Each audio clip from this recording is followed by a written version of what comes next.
Ah, sir, pasensya na po ah. Eh, naglilinis po ako dito, tapon ng tapon po kayo ng basura. Kakatokin mo pa ako dito? Eh sir, gusto ko lang naman sabihin sa inyo na bawal po dito magtapon ng basura. Pwede nyo naman po i-keep dyan sa sasakyan nyo. Wala kang respeto? Di ba ako kilala? Hindi po. Tama na, Renz. Ginagawa niya lang yung trabaho niya. Nes, pasensya ka na ha. Han, saglit lang.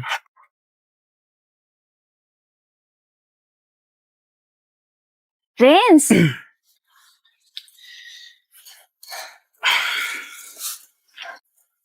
Lakas ng loob mong katokin yung kotse ko? Di ba ako kilala? Hindi nga po, sir. Mukha nga. Mukhang wala kang respeto eh. Anak ako ng mayor dito. Ano? Kinakabahan ka na? Pasensya na po, Kasi sir. mawawalan ka na ng trabaho? Eh, gano'n naman po pala, sir. Anak kayo ng mayor. Eh, di sana kayo po yung maging role model po. Kesa kayo yung magpakita ng maling asal. Role model na sinasabi mo, talagang sasabat-sabat ka pa sa akin, ha? Eh kaya naman pala nagtutupad ka lang eh. Bakit? Di ba pinapasahod ka ng nanay ko? Doon ka lang naman umaasa ng trabaho mo eh. Ha? Renz, tama na yan. Huwag mo siyang pagbuhatan ng kamay. Ginagawa niya lang yung trabaho niya. Han, pinapakita ko lang dito kung sino yung dapat niyang irespeto. Kaya't matuto kang gumalang, ha? Kasi aasa ka lang naman sa ayuda eh.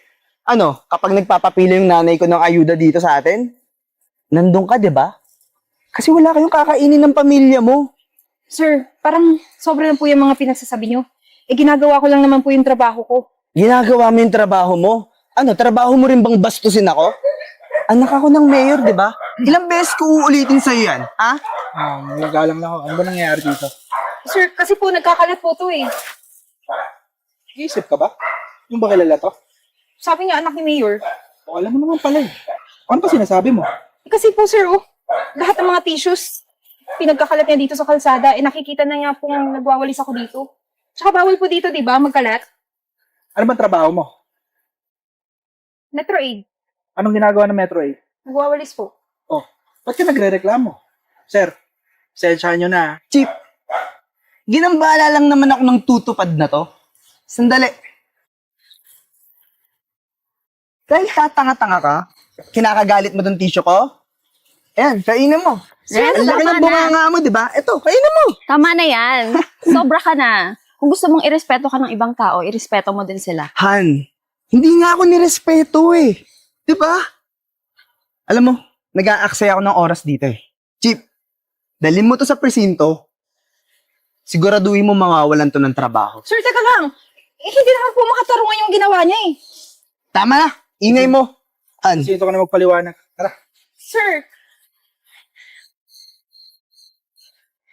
Sir, parang awa niyo na, huwag niyo naman ako tanggalin sa trabaho. Kakausapin ko po yung boss ko. O ano? Hindi kasi nag-iisip eh. Tatanga-tanga ka.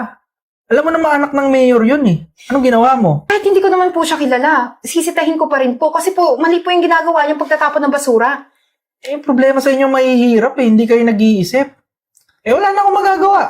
Nasabi ko na sa head mo, wala ka ng trabaho. Sa kangkungan ka na pupulutin. Sir, pakiusapan niyo naman po eh. Ako lang po yung inaasahan ng pamilya ko. Sa tingin mo ba may pakialam ako sa'yo? Saka alam mo, bagay na rin yun. Tutulungan ka rin naman nun eh. Doon ka rin naman naasa, di ba? Sa mga ayuda. Sir naman, parang awa niyo na, sir. Buti pa tumahimik ka na. Tapos na yung usapan, wala ka ng trabaho. Sir, hindi niyo naman siya pwedeng tanggalin sa trabaho niya. Nakita ko yung nangyari. Nandun ako. Kasama ako ng boyfriend ko.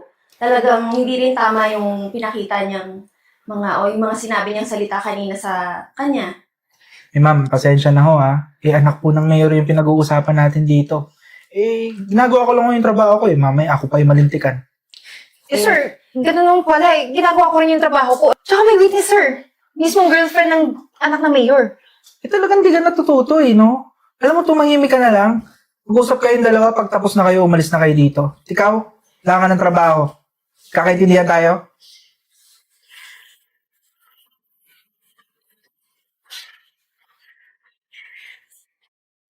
Miss, sandali lang. Sensya ka na ha. Ako na yung humihingi ng tawad dun sa ginawa nung boyfriend ko or nung partner ko kanina. Hayaan mo, titingnan ko kung anong pwede kong gawin para kausapin siya. Baka magawa natin ng paraan. Okay lang po yun, eh. Wala din naman ako magagawa kasi anak siya ng mayor. Makapangyarihan. Tingnan natin, kakausapin ko siya. Alam ko naging mabuti ka naman kanina, ginawa mo lang yung trabaho mo. And kakausapin ko na lang yung boyfriend ko. Baka sakali. Alam ko kailangan mo yung trabaho mo. Salamat po ha. Pero, alam kong wala nang pag-asang makabalik ako sa trabaho. Sige, ganito na lang. Meron ako naisip. Tutulungan kita.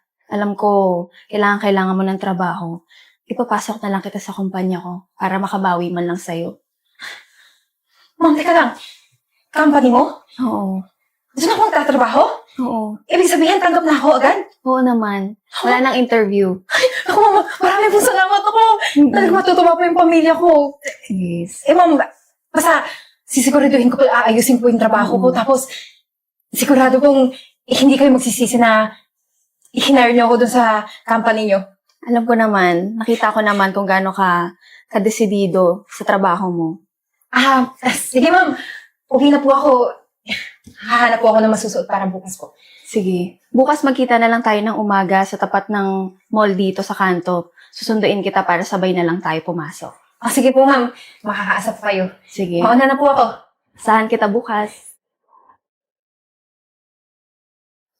Hi, tita. Good afternoon po. Good afternoon. Ano yung sinabi mong may sasabihin ka? Ayun nga, tita, yung nangyari kanina. Kasi kanina kasama ko si Renz.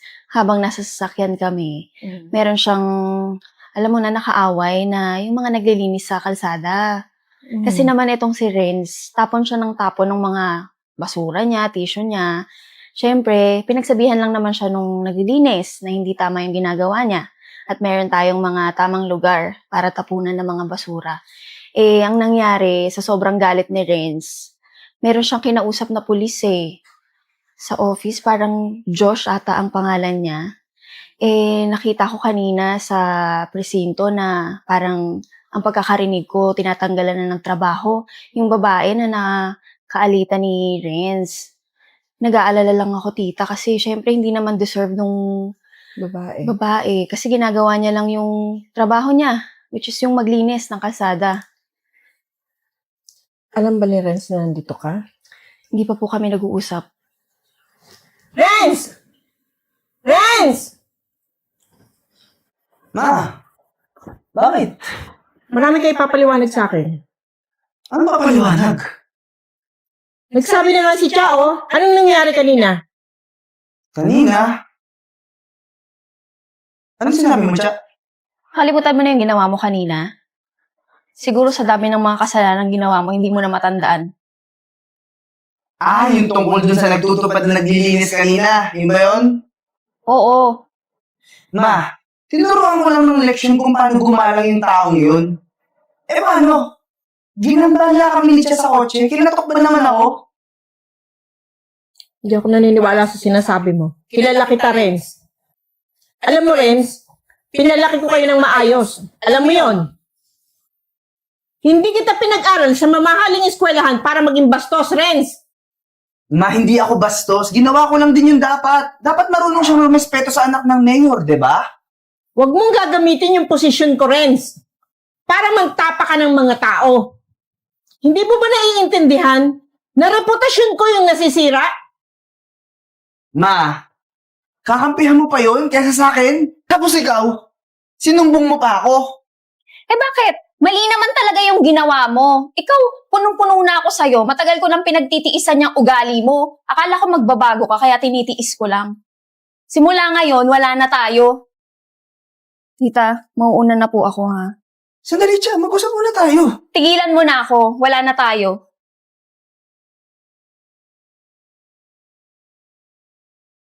Naintindihan mo kung ano nangyari? Ha? Ako naman ngayon, Renz. Ako naman ngayon ang magsasalita. Ang allowance mo, tigil, Renz. Lahat ng credit cards, pati yung kondo, wag mo na munang titirahan. Ha? Pati yung sasakyan, iwanan mo muna rito. Ma, Mabuhay ka muna mag-isa, Renz. Kung gusto mong mabuhay, nang sa sarili mo, yun, magtupad ka din. Man, di ko magagawa yun. Bakit hindi? Kaya mong gawin yun. Lahat ng sinabi ko, ayun na, Renz. Final na yun. Ma, naririnig mo ba yung sinasabi mo? Anak mo ako. Mayor ka, di ba? Ano na lang sasabihin ng mga barkada ko, ng mga classmates ko?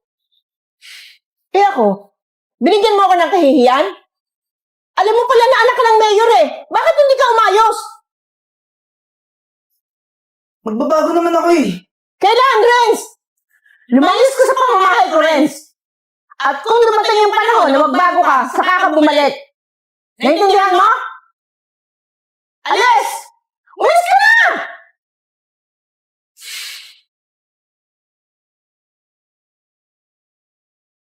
Hello. Ma'am, pinatawag niyo daw po ako. Oo.